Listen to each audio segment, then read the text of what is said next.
Hey, this is Seretse from Avant Academy of Music. We're here to support the Link Up. It's at 80 Constant Spring Road, February 8th.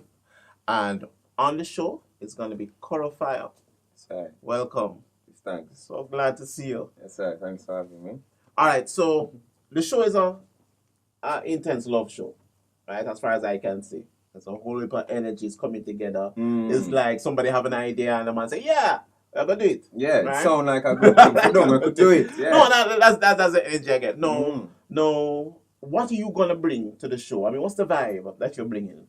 Either spiritually, musically, whatever. Just kind of. Well, you see, as a Rasta and as a passionate lover of music, who wants to be on the positive side of things, I go and bring that aspect, which a lot of people are going to bring, but more from the fiery side.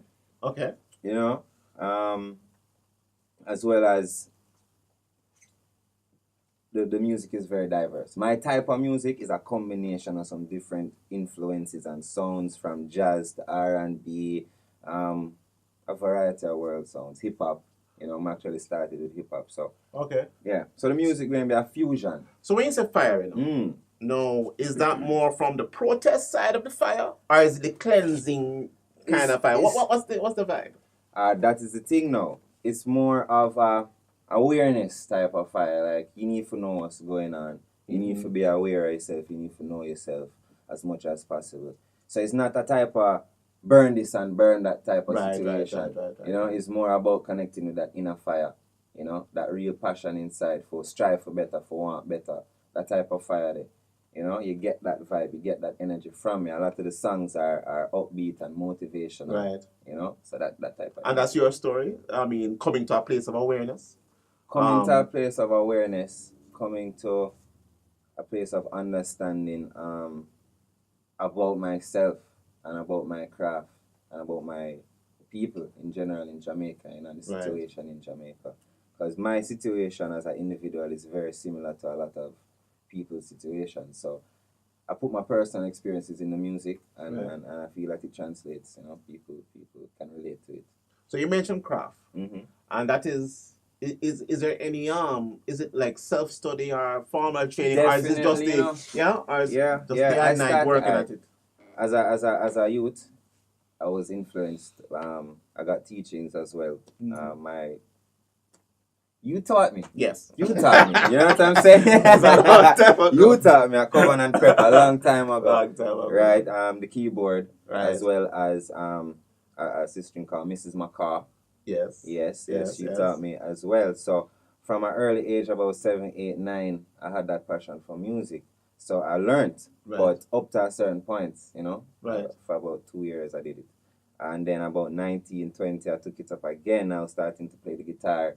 A project called Fitzroy Bennett.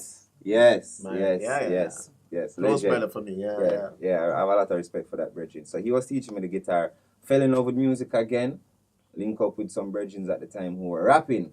So me as a youth now who write poetry, taking up the acoustic guitar, linking up back with some friends from high school who rap. That was a crazy fusion. So that's how the style developed, and it's really mostly self-taught, you know what I mean? Because they taught me aspects of writing and singing, you know. A lot of the things I really learned by myself and just from friends showing me a few things, you know. So over the years, it's really a process of developing and learning my craft, you know, and trying to be aware and understand myself as much as possible. And the situation in Jamaica, the scene, because as a reggae artist, it's not really easy to connect with the masses in these times. In Jamaica or globally? In Jamaica. Okay, because, in Jamaica. Yeah, Jamaica is like the factory of music. Right. So when you come with something, it have to be different. It have to stand out because they're used to seeing a lot of different artists. Right. So you might have, and that's the thing, you have different types of crowds. So you have the crowd that will accept the reggae that you're bringing, which is okay, but you have a different crowd who want something more, I don't want to say gimmicks. I know what you're saying. You understand a mix what I'm of saying? Entertainment and kind of... It have to be, entertainment is big. Big, and the humor big. And coming with something out of the box, grand. You know, that's why you see some dancehall artists, they do all sort of crazy stuff. Is to really stand out in this environment. You know. But here's my challenge as an educator. I see people sometimes going too hard with the musical craft.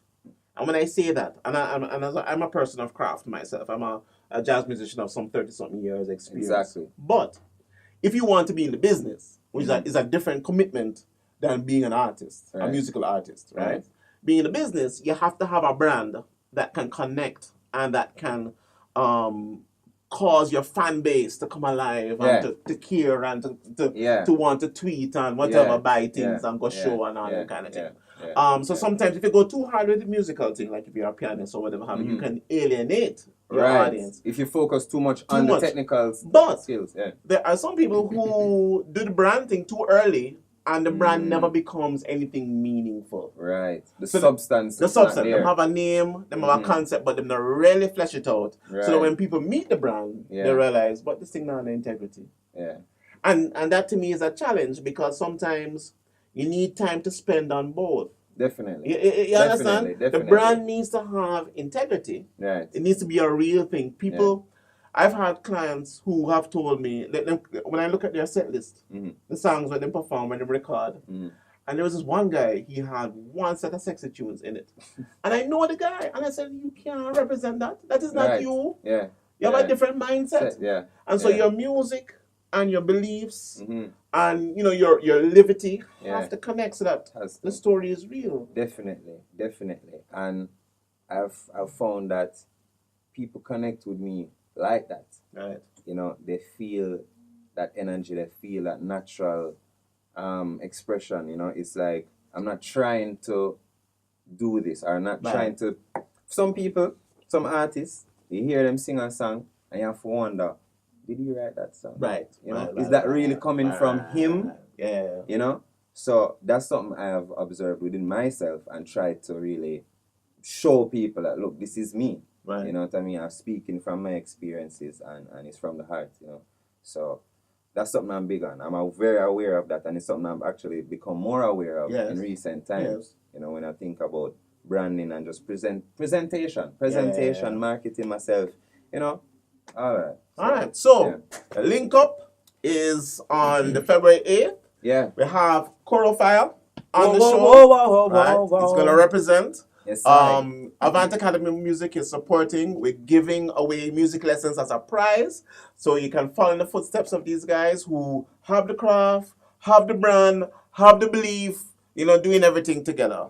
So, want to pick up the other artists who are going to be on the show. We have all right, we have Isa, we have Vanessa Lee, you know what I mean? We have Notice, and we have the young sensation right now, Koro Fyah as well, you know what I mean?